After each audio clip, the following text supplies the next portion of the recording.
bully. He's a bully. President Donald Trump is going to bully Zelensky into signing something he doesn't want to sign. That's the narrative that the fake news media is trying to push on the American people. Luckily, Marco Rubio is there to set him straight. You know, there is concern from the Europeans that President Zelensky is going to be bullied into signing something away. That's why you have these European leaders coming as backup tomorrow.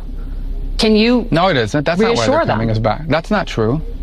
No, but that's not that's not true. They're not coming here tomorrow to keep Zelensky from being bullied. They're not coming. February Oval Office meeting in front of television cameras where President Zelensky. Do you know how many meetings we've had since then? Oh no, I know, and I was just up in Alaska watching the one with Vladimir Putin where a red carpet rolled out. No, but it was Zelensky. We've had more meetings. We've had one meeting with Putin and like a dozen meetings with Zelensky. So, but that's not true. They're not coming here tomorrow to keep Zelensky from being bullied. They're coming here tomorrow because we've been working with the Europeans. We talked to them last week. There were meetings in the UK over the previous weekend. And they said President Trump was going to demand a ceasefire as early as Thursday. No, but you said that they're coming here tomorrow to keep Zelensky from being bullied. They're not coming here tomorrow. Oh, this is such a stupid media narrative that they're coming here tomorrow because Trump is going to bully Zelensky into a bad deal. We've been working with these people for weeks on this stuff. They're coming here tomorrow because they chose to come here tomorrow. We invited them to come. We invited them to come. The president invited them to come. But the president told those European leaders last week that he wanted a ceasefire. The president went on television, said he would walk out of the meeting if Vladimir Putin didn't agree with one. He said there would be severe consequences if he didn't agree to one. He said he'd walk out in 2 minutes. He spent 3 hours talking to Vladimir Putin, and he did not get one. So there's because obviously things happened during that meeting. Well, because obviously look, our goal here is not to stage some production for the world to say, oh, how dramatic, he walked out. Our goal here is to have a peace agreement to end this war, okay? And obviously we felt, and I agreed, that there was enough progress, not a lot of progress, but enough progress made in those talks to allow us to move to the next phase. If not, we wouldn't be having Zelensky flying all the way over here. We wouldn't be having all the Europeans coming all the way over here. Now understand, and take with a grain of salt, I'm not saying we're on the verge of a peace deal, but I am saying that we saw movement, enough movement to justify a follow-up meeting with Zelensky and the Europeans, enough movement for us to dedicate even more time to this. You talk about the sanctions. Look, at the end of the day, if peace is not going to be possible here, and this is just going to continue on as a war, people will continue to die by the thousands. The president has that option to then come in and impose new sanctions. But if he did this now, the moment the president puts those additional sanctions, that's the end of the talks. You've basically locked in at least another year to year and a half of war and death and destruction. We may unfortunately wind up there, but we don't want to wind up there. We want to wind up with a peace deal that ends this war so Ukraine can go on with the rest of their lives and rebuild their country and be assured that this is never going to happen again. That's the goal here. We're going to do everything possible to make that happen. If it's doable, it will require both sides to make concessions. It will require both sides to get things they're asking for. That's how these deals are made, whether we like it or not. That is Marco Rubio, the Secretary of State, one of the best Secretary of States I think we've ever had. And he is handing it to the media. Margaret Brennan from, I don't understand why they can let this woman keep asking these dumb questions. She's saying Donald Trump is going to bully Zelensky, and that's why the European leaders are coming. European leaders like Emmanuel Macron, Keir Starmer from the UK, Giorgia Meloni from Italy, Mark Rutte from NATO. I have a question. Does she really think that Donald Trump would stop bullying Zelensky if these people showed up? Like somehow these very strong European leaders would stop Donald Trump from saying the things he wanted to say if, in fact, he did want to say strong words to Vladimir Zelensky? No. President Donald Trump isn't afraid of Emmanuel Macron and Giorgia Meloni and Keir Starmer. Macron got beat up by his own wife on a plane once, and Keir Starmer got yelled down by J.D. Vance. These are not threatening people. Donald Trump is in control of these negotiations. Donald Trump is in charge of this peace deal. Donald Trump is the only person that can get Vladimir Putin to Alaska, can get Vladimir Zelensky and all of the European leaders to the White House, and can do it at a moment's notice. This first meeting was on Friday in Alaska with Vladimir Putin immediately after he was on the phone with everybody. And in 2 days, they put together a second summit here in Washington, D.C., because nobody works faster than President Donald Trump toward peace. And not only is he working fast, but he is forcing the rest of the world to keep up. And the news media is so mad. Margaret Brennan literally said he was going to walk out in 2 minutes, and he spent 3 hours with Vladimir Putin. She's mad that they talked for 3 hours about potential peace. She wanted him to storm out in 2 minutes. It's a really bizarre narrative. ABC News wasn't much better either. They were harping on the red carpet that they rolled out for President Putin in Alaska. Critics of President Trump will say the pomp and circumstance, the red carpet, the warm handshake, that President Trump simply lost that Putin gained there just by being on the world stage and walking down a red carpet with the president. Your reaction to that? Well, I mean, critics of President Trump are always going to find something to criticize. You don't even pay attention to it anymore. But I will tell you this. Putin is already on the world stage. He's already on the world stage. The guy's conducting a full-scale war in Ukraine. He's already on the world stage. He has the world's largest tactical nuclear arsenal in the world and the second largest strategic nuclear arsenal in the world. He's already on the world stage. When I hear people say that, oh, it elevates him. Well, all we do is talk about Putin all the time. All the media's done is talk about Putin all the time for the last 4 or 5 years. That doesn't mean he's right about the war. That doesn't mean he's justified about the war. Put all that aside. It means you're not going to have a peace agreement between Russia and Ukraine. You're not going to end a war between Russia and Ukraine without dealing with Putin. That's just common sense. I shouldn't even have to say it. So people can say whatever they want. Ultimately, at the end of the day, we have to get the Russian side to agree to things that they don't want to agree to if we're going to have peace. If not, there'll just be a war. They'll keep killing each other, and life will go on in America and in the rest of the world, but not for Ukraine. So the president has invested a lot of time in trying to bring an end to this war. He deserves credit for doing that. He gets criticism for doing that. He could have just let this war go on. The president could have just said, this is Biden's war. It started under him. We'll do what we can for Ukraine, but we're going to focus on other things. He could have easily said that. But he's the only leader in the world that can get Putin to a meeting to talk about serious things. It is really weird how they say Donald Trump gets Vladimir Putin to come to the United States of America. Not his home territory. In fact, this is Donald Trump's home territory. He comes to the U.S. for a meeting with President Donald Trump. He stays for 3 hours, and the media is upset about the red carpet. And Marco Rubio is 100% accurate in his assessment. Putin has been on the world stage for decades, long before President Donald Trump. He is one of the top leaders. He controls a nuclear arsenal. He controls one of the largest economies in the entire world. Oh, yeah, and he's been warring with Ukraine for the last 3 years. We have not elevated Vladimir Putin to any position that he wasn't already at.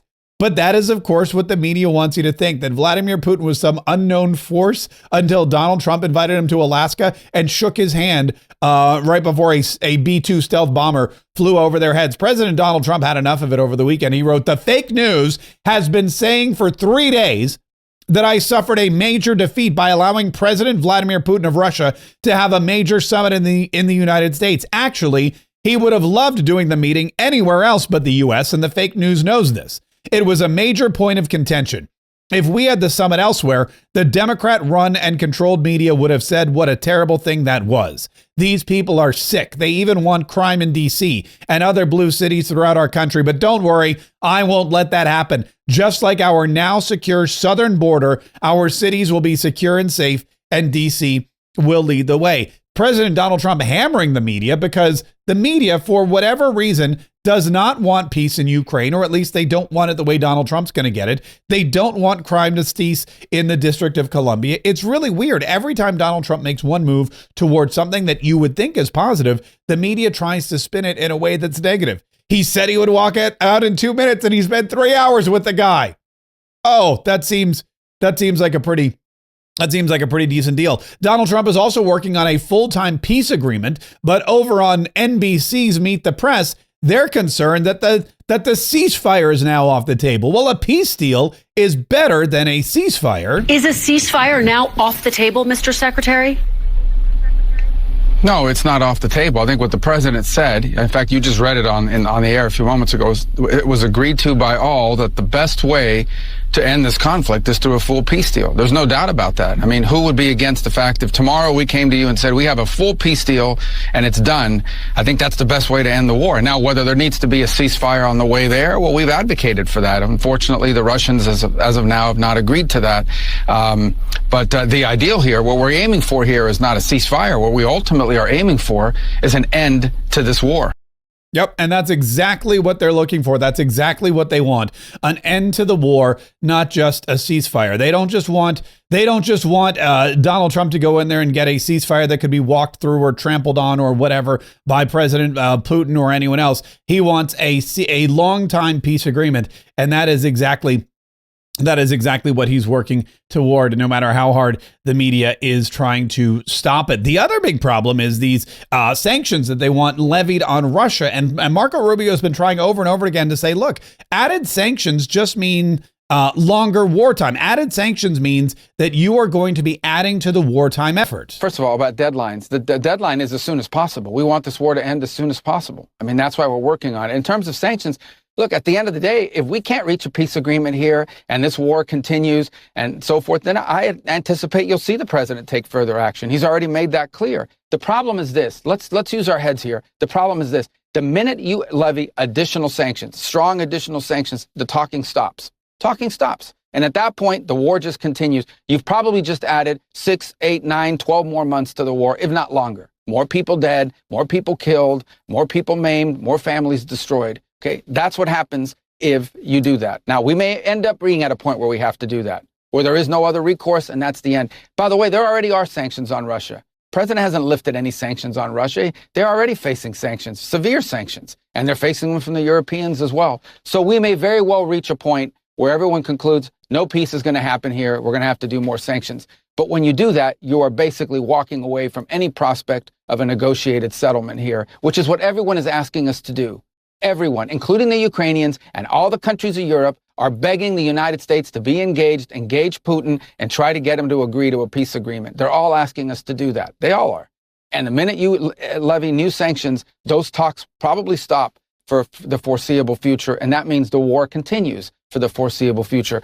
I hope that doesn't happen. We may very well wind up there, but we're going to try to do everything to prevent it because we want to reach a peace agreement. Amen, sister. And the other thing that the media has been hoping for is, well, look, if you had a 3-hour meeting with Russia, if you had some kind of movement, what is it that Russia has done? Steve Witkoff, who is a special envoy for the White House, was also heavily involved in these meetings. In fact, it was Steve Witkoff who the Russians approached at the get-go and said, President Putin would like to meet with President Donald Trump. Can you make this happen? And he was on the Sunday shows as well, explaining exactly what was going on. And he was speaking, I believe, to Jake Tapper, who asked him about concessions that the Russians made. They made some other concessions on several of the regions. I'm not going to discuss it now. The Ukrainians are aware of it, as are the Europeans, and it was significant, and that doesn't mean it's enough. But the point was that we began to see some moderation in the way they're thinking about getting to a final peace deal. And so we feel that that's encouraging. Now, we briefed the Europeans immediately after we were done with the summit. We briefed President Zelenskyy directly. He deserved that, and the president got right on the phone with him. And then we had the Europeans on the phone, and I think everybody agreed that we had made progress. Maybe not enough for a peace deal, but we're on the path for the first time. We are seeing accommodation more than we've seen in the past, certainly more than we saw in the last administration. And that's encouraging. Now we have to build on that. And we have to get a deal for the Ukrainians that allows for their self-determination, allows a protection of their sovereign borders. We have to make sure that we achieve that, and the president is intent on getting to that place.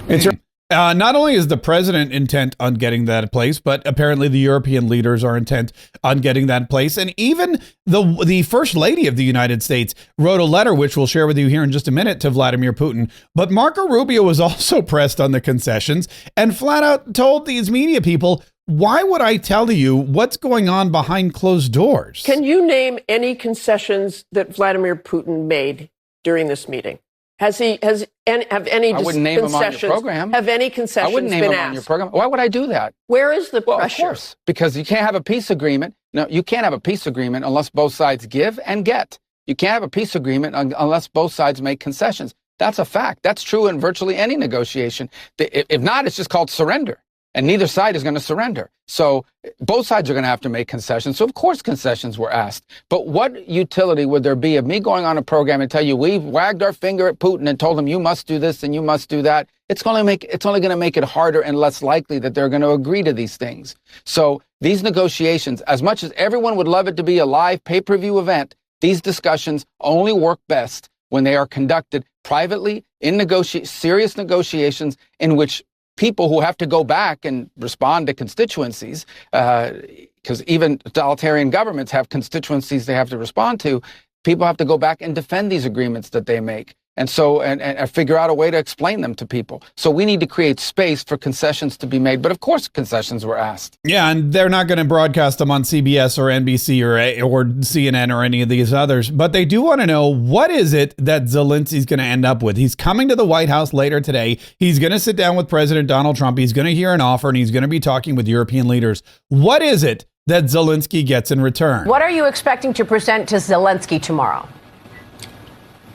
Well, I think tomorrow's conversations, a lot of it will be centered around what are the kinds of security guarantees that Ukraine is looking for. Because what Ukraine is looking for here is the war ends. How do we make sure this doesn't happen again? How do we make sure that in 2 or 3 years, the Russians don't come back at us? So they want guarantees built up so that they can protect themselves or prevent such a war from occurring in the future. So the details of what that would look like is something that hopefully we'll spend a lot of time discussing tomorrow. We had a long conversation about it yesterday with the national security advisors of multiple European countries. Some work has already gone into it, but now we're at a stage where we need to build some details on it, and then ultimately, obviously present that to the Russian side, who and get them to accept it. But first, we have to have our ducks in order. What kind of security guarantees is the U.S. willing to make? Well, that'll be part of the conversation tomorrow. At the end of the day, the truth of the matter is that any security guarantee that, the Europeans, there's a lot they can do and a lot they can offer. And it would be a huge concession. It would be a very big move by the president if he were to offer a U.S. commitment to a security guarantee. That'll be his decision to make. And I want people to understand that.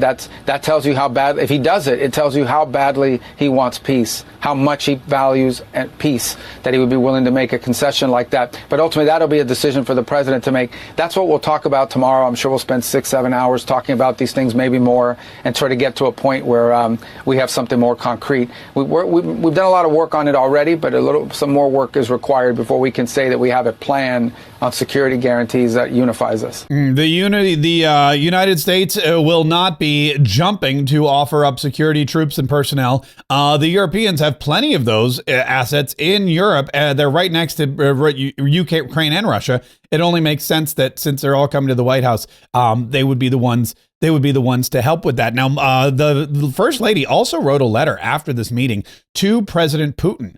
She wrote urging him to stop the war for the sake of the children. Every child, she writes, shares the quiet dreams in their heart, whether born randomly into a nation's rustic countryside or a magnificent city center.